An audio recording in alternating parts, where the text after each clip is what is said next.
कहियोले श्रद्धा पुरैबुए माई, बेटा के घरे कब अइबुए माई, बेटा के घरे कब अइबुए माई।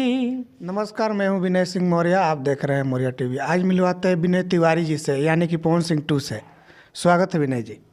आपका भी स्वागत है और आपके चैनल के जरिए भी देखे वाला बा, सुने वाला बा, सबके स्वागत बा, प्रणाम बा। खाली स्टेज शो कर रहे हैं या कि कोई एल्बम भी आ रहा है? अभी तो एक एल्बम अभी ट्रेंडिंग में चल रहा है इंस्टाग्राम के रील्स पे, कबो पल में ख़त्म कर लो। जो अभी ये गाना आया था कबो ना करब प्यार, उसी का एक लाइन है अंतरा का, वो अभी ट्रेंडिंग में चल रहा है। कम से कम 6 लाख से ज़्यादा रील्स बन चुका है उस गाने पे। एक लाइन हो जाए जी।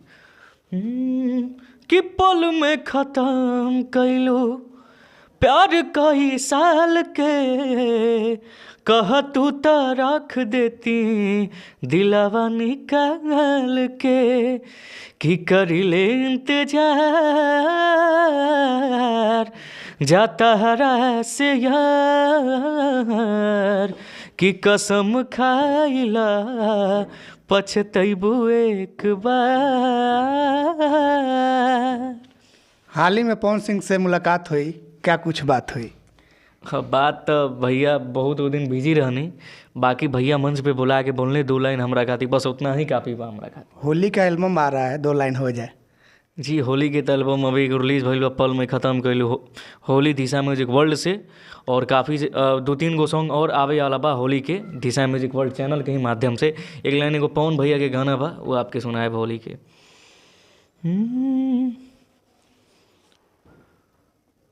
छुके ता गलियाँ के हर लईती अबिरिया रानी, हटोलिया में ता छोड़ के जात बारू जान तू ता होलिया में। पवन सिंह के चारों ओर चर्चाएं चल रही हैं, उस लोग उनको बदनाम भी कर रहे हैं, इस पर क्या कहेंगे?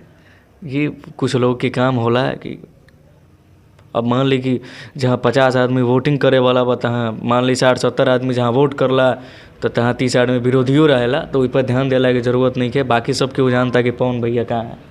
इस बार पवन सिंह का होली कुछ लोगों का गड़बड़ लग रहा है, इस पर क्या बोलिएगा? अब का कहब, होली में तो चलबे करेला इतना, बाकी दिल पे ना लेके एकदम मौज करी जा गाना पे। कोई देवी सॉन्ग एक हो जाए। जी।